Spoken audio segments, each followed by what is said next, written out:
I switched from Fujifilm several years ago because, like many, I wanted a full-frame camera. I needed a full-frame camera. After all, how else would I justify my zeiss purchases?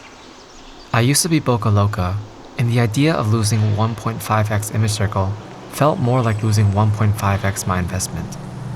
If you're shooting wide open, the sensor not covering the corners of your full-frame lens is gonna feel like blankets not fully covering your feet. An apt analogy, since my body isn't exactly full-framed either. It has been a happy marriage with my Blackmagic and Sigma. Over time, I've been getting deeper into cinematography, and so has my preference for depth of field. But sensor size becomes less relevant once you stop down your aperture to f8 and above, which is how I shot the majority of this video. With more experienced eyes, it only made sense to revisit the X-H2S and see if I missed something the first time. And here's what I learned filming in Yunnan.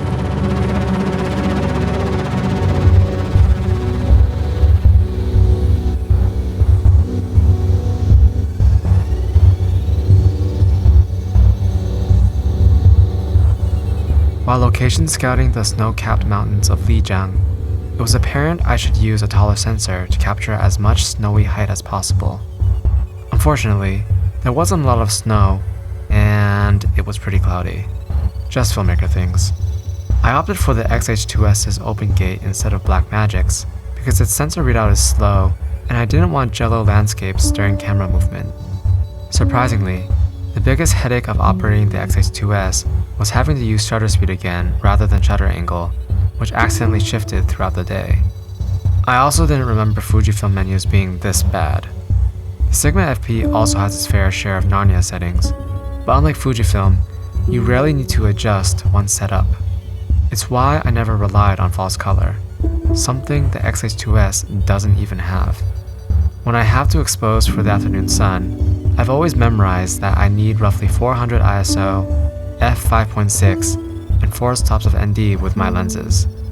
But the base ISO of Fujifilm's f-log2 is 1250, which is 1.6 more stops of light, plus another because of the speed booster I'm using.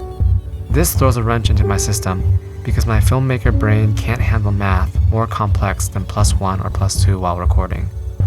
There are some that may say, why don't you just check false color before every single shot?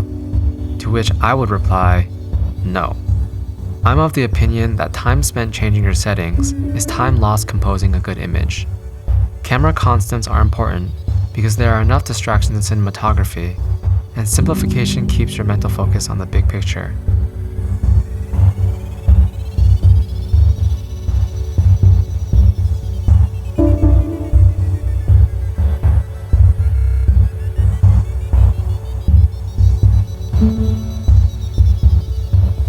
While grading this project, I was immediately reminded why I switched from Fujifilm to begin with.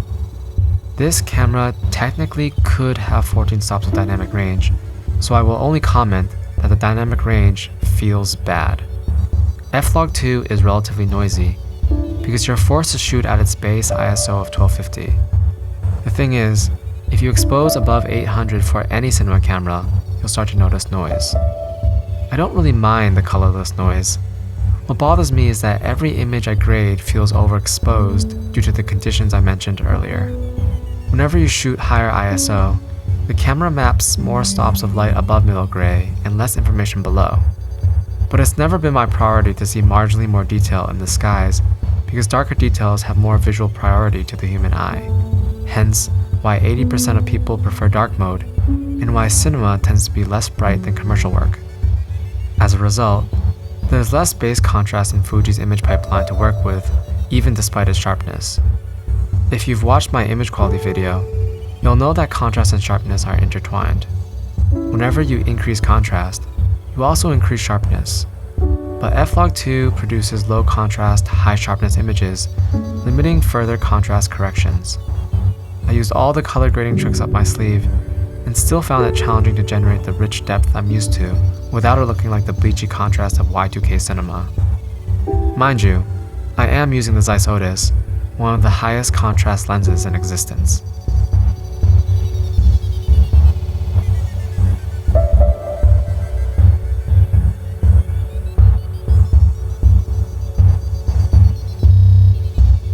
Although the focus of this video could have been something revolutionary along the lines of how sensor size doesn't matter, my main takeaway from shooting with the X-H2S pertains more to its image processing. You can undoubtedly create beautiful images with any camera, though I understand why some filmmakers think of cinematography in terms of the rental budget.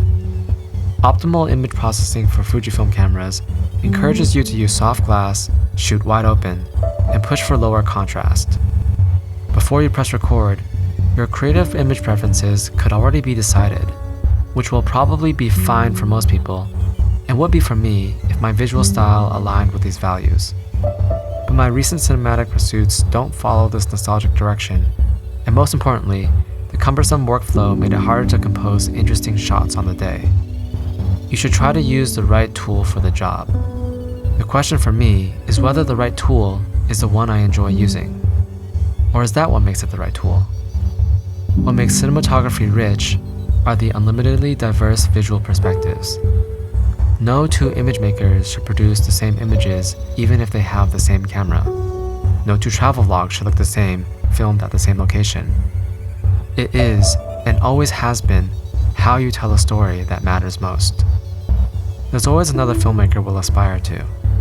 But realizing it's their cinematic approach we love, not their camera, is the first real step to climbing the cinematic summit. Some start from the bottom.